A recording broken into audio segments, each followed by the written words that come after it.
Mummy जी हम जा रहे हैं। ठीक है बहू, आराम से जाना। भाभी कहाँ जा रही है इतनी सुबह सुबह? दीदी मैं और आपके भैया मेरे मायके जा रहे हैं, मेरी माँ की तबीयत खराब है। आपके तो रोज के बहाने हो गए हैं मायके जाने का। हमें सब पता है, भाई की जैसे ही सैलरी आती है ना, आपके मायके में कोई ना कोई बीमार पड़ने लग जाता है। आप अब बस चले ना तो मेरे भाई को अपने मायके का घर जमाई बना डालो।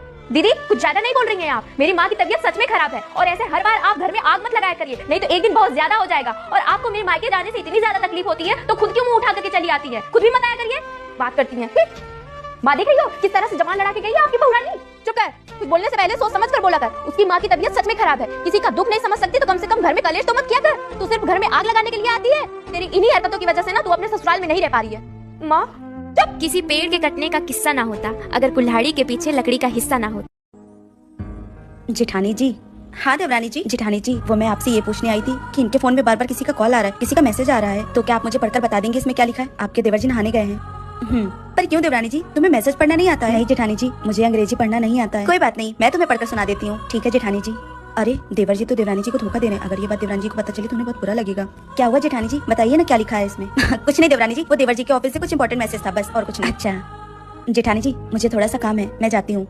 देवरानी जी प्लीज मेरी बात का बुरा मत मानना। क्या हुआ अगर तुम अपने मायके में नहीं पढ़ पाई, पर तुम यहाँ कोशिश करो देवर जी से 1 घंटे रोज टाइम निकाल कर पढ़ लिया करो। अगर देवर जी नहीं पढ़ाते तो मैं तुम्हें पढ़ा दूंगी। देखो जिंदगी में काम के साथ साथ पढ़ाई भी जरूरी है। देवरानी जी अगर तुम पढ़ लोगी तो ऐसी छोटी छोटी चीजों के लिए तुम्हें दूसरों के पास नहीं जाना पड़ेगा। जी जेठानी जी ठीक है, जाओ तुम जाकर अपना काम। आज तो खाना खाने में बिल्कुल भी मजा नहीं आया।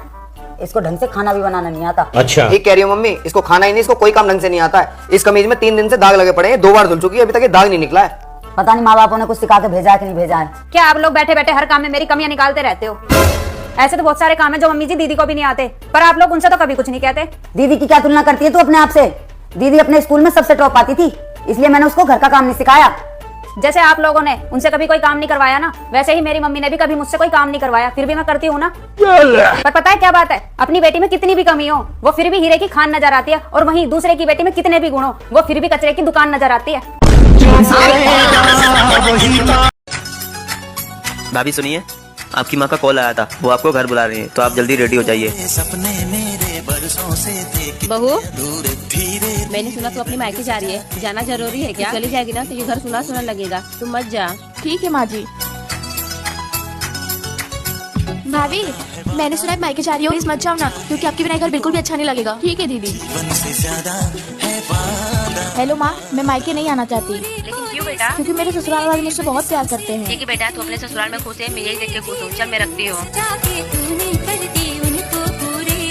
मैं तुम्हें बाद में देख लूंगी। एक काम करती हूँ, माँ को फोन करती हूँ।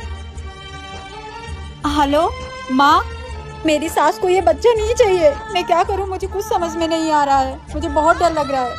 माँ मुझे इस घर में नहीं रहना, मेरे बच्चे को मार डालेंगे ये लोग। माँ ने भी मना कर दिया, अब क्या करूँ? हेलो सुनिए। हाँ बोलो। मुझे यहाँ पे बहुत डर लग रहा है, आप कब आएंगे? क्या हुआ? आप जल्दी आ जाइए, ये लोग हमारी बच्ची को मार डालेंगे। देखो बाद में बात करूंगा। हेलो क्या करूँ, इसने तो पूरा परेशान करके रख दिया है। माँ आप भूल गई आपको क्या करना है? शायद संध्या बिटिया सही कह रही है, इसको मैं बताती हूँ।